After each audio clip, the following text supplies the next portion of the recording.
Hello everybody, welcome back to my channel. My name is Queenie for those who don't know me, reviewing Married at First Sight Australia, Season 12, Episodes 21 and 22. Before I get into it, please make sure to like this video, subscribe and hit the bell, and leave a comment down below. So there's a lot of fallout that happened from the dinner party.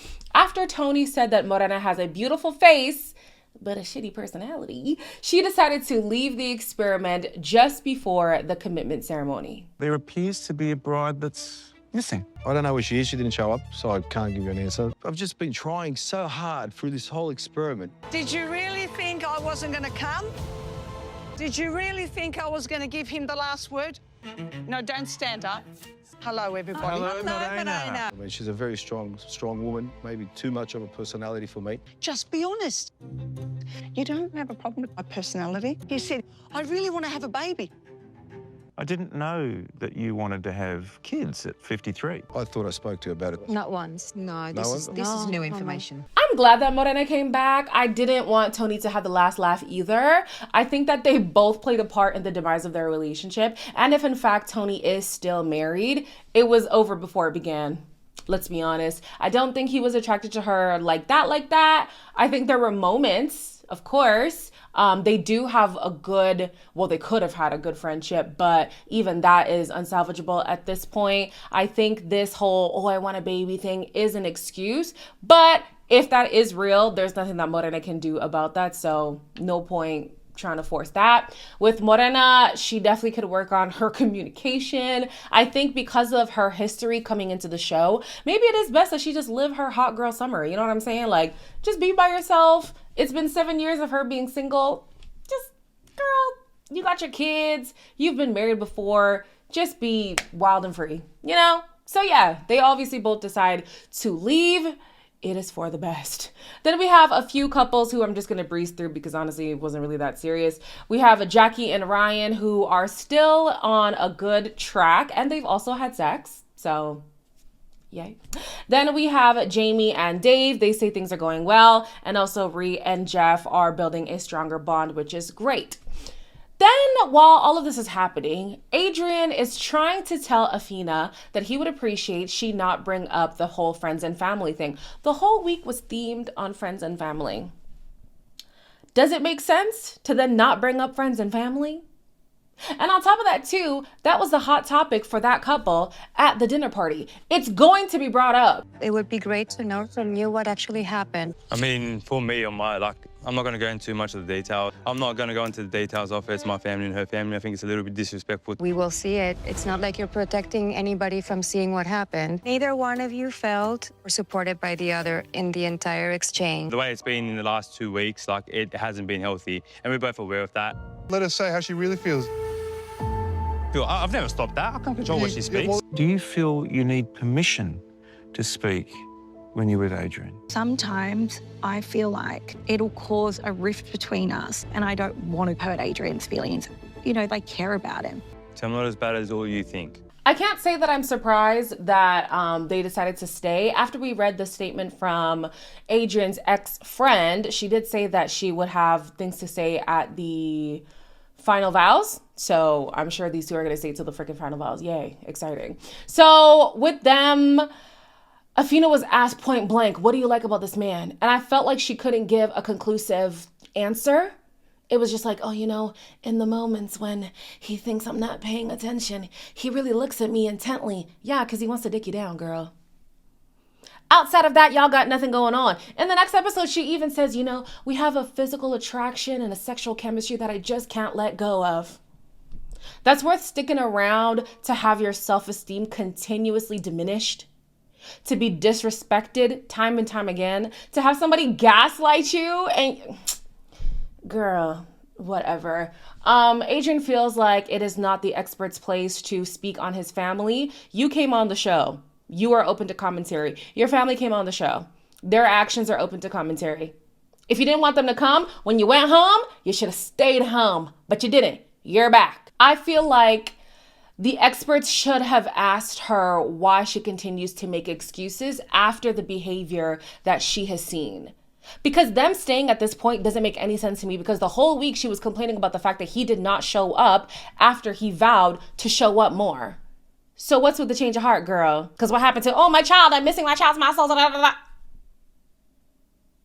blah. Veronica and Elliot are next on the couch, and Veronica gets called out on her apathy regarding Elliot's story. It seems like she really is the only person who just doesn't grasp the fact that she played this completely wrong. Whether or not you think that he was being vulnerable enough, it was a stepping stone. And even the experts say that. You had an opportunity and you completely missed it. Completely. So at this point, she was asked to reflect on how her behavior might have been received by Elliot, and she admits that she could have been more receptive and more understanding, and she decides that she's going to do better, and they both decide to stay. Next is Lauren and Clint. She has an issue with Clint because he's not as masculine as she would want him to be. Do you feel so far a romantic connection with Clint? Not yet. Building a friendship at this point. I come home and I instantly know something's not right. I pretty much kind of just shut down. I had to kind of divert my gaze away. Clint was doing the dishes. Come to my apartment after. I need the night off. The way this girl was talking, I was thinking she walked in on Clint in a thong on the balcony or something. I was like, what egregious thing did he do for you to have to turn your eyes?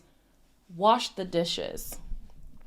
I get you wanting to be subservient or whatever. A lot of people are like that. I want to cater to my man. I want to serve my husband. Girl, I feel like you want slavery. You want to be the maid. Because what? He can still be a leader and do the dishes. Matter of fact, I prefer it that way. Yeah. How about you lead by example? Go wash them dishes. Go do that laundry. Thank you very much. What is this girl on about? Because he washes dishes, does laundry, does things that aren't considered like that typical alpha male type thing, he's now emasculated. I already told my man, listen, I will not be cooking the way that you probably want me to be cooking out here. It's just not going to happen. He's like, that's okay. I also said, I don't like doing laundry, but I will do it as long as you iron. He said, that's okay. Listen, lead by example. All right, I'ma do my part. If you do your part as well, I'm totally fine with that. I ain't got no problem with that. Somebody else who doesn't have a problem with that is Beth. Because TJ, he cooks and he, really woos her and stuff. And she likes that. And I said, yes, you're living the dream, girl. That is what we want. Not to be a freaking maid in your own house. Ooh, God forbid. Did you expect him to judge you? Well, no. It was a disrespectful thing, and I said It really sounds to me like judgment. I don't condone that behaviour. Has shown me that he does have strong feelings towards me. Oh, I'm sorry. Please. I need to jump in here.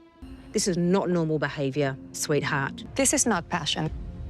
This is toxic, inappropriate and unacceptable behaviour. This is just not who I am. It's just not me, that's all. I genuinely hate myself for what I've done. At first, I was not pleased with the experts for, number one, giving him a chance to plead his case on why he should stay on the show, and then ultimately allowing him to stay on the show. I didn't like that. I did, however, like the fact that they are going to put him in anger management. That is good. And I also think it is important for people who may be in a similar situation to see Paul being made an example of.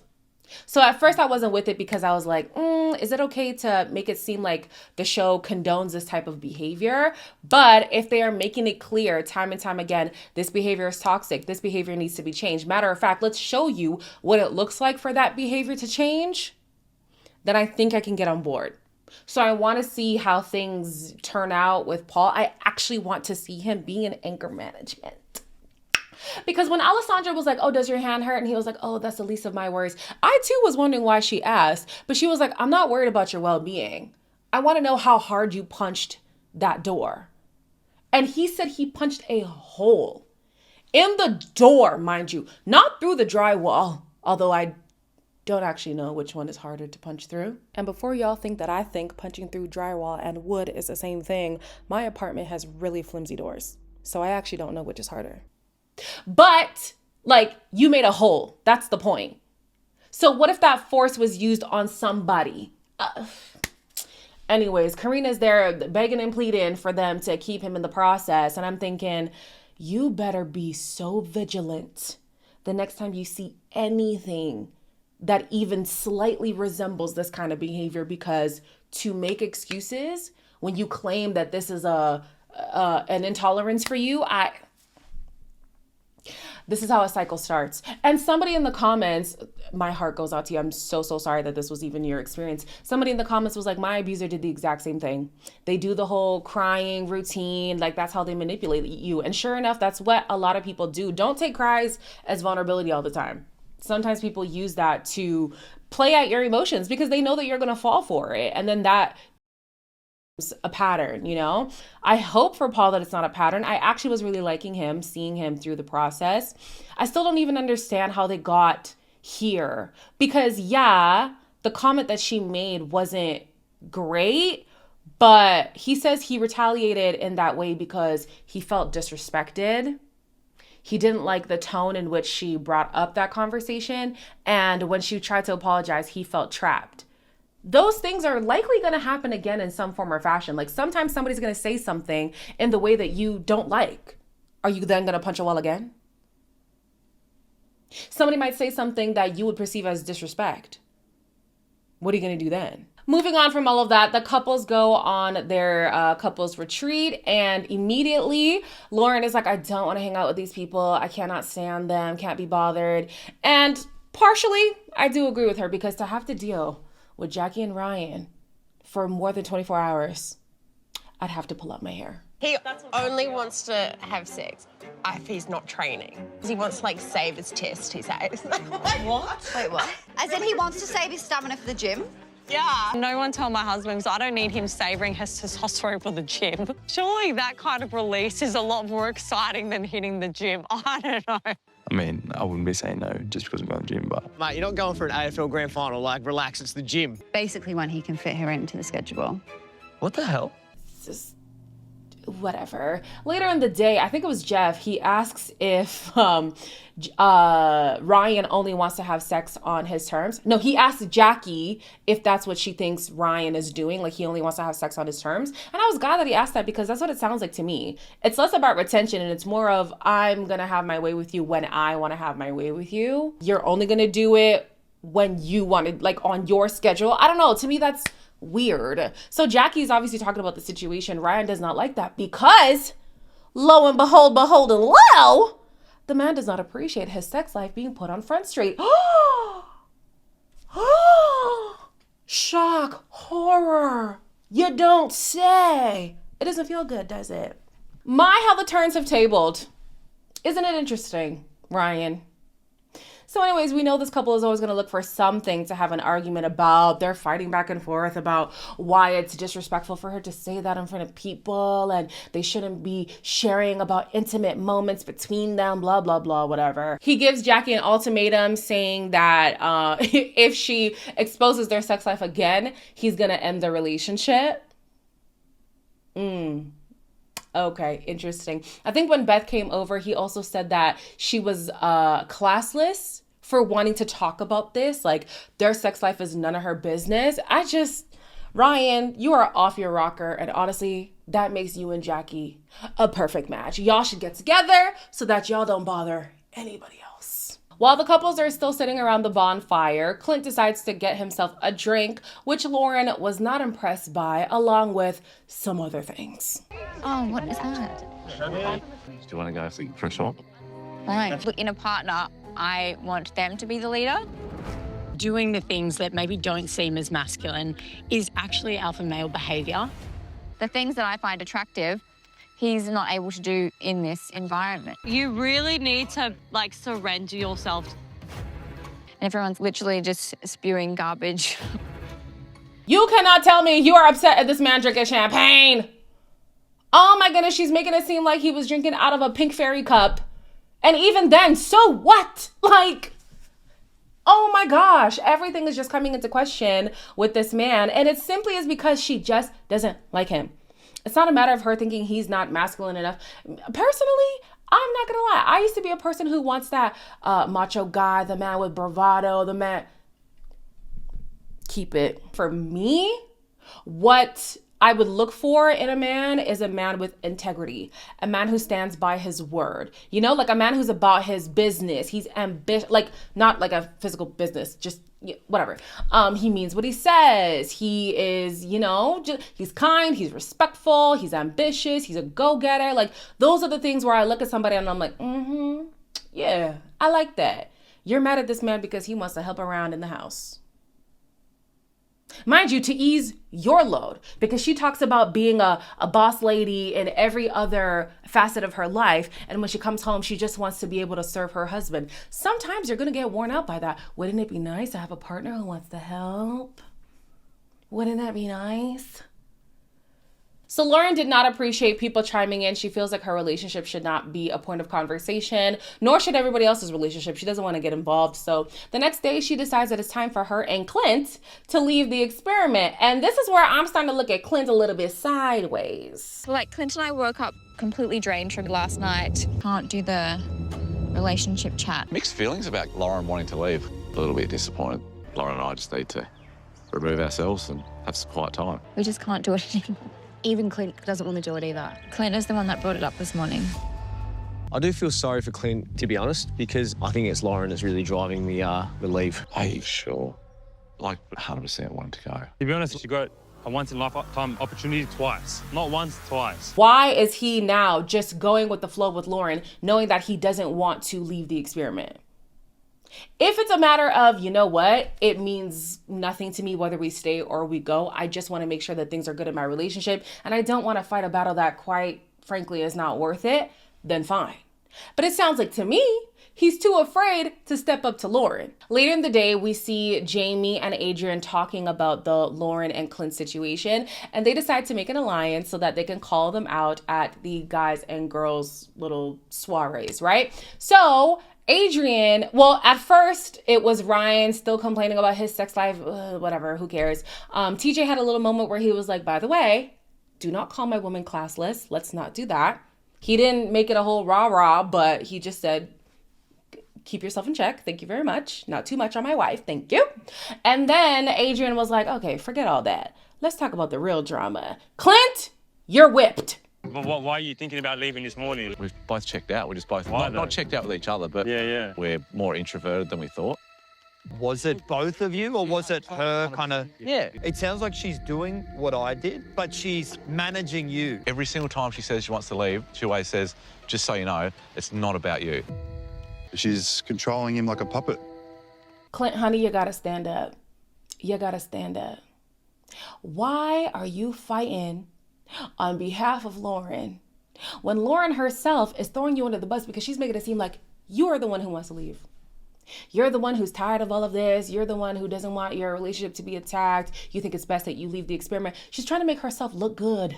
So she's not put in a situation where she didn't give the relationship a proper try, similar to what Elliot did. Even back then, we were questioning Lauren as well. It's just that Elliot showed his ass first.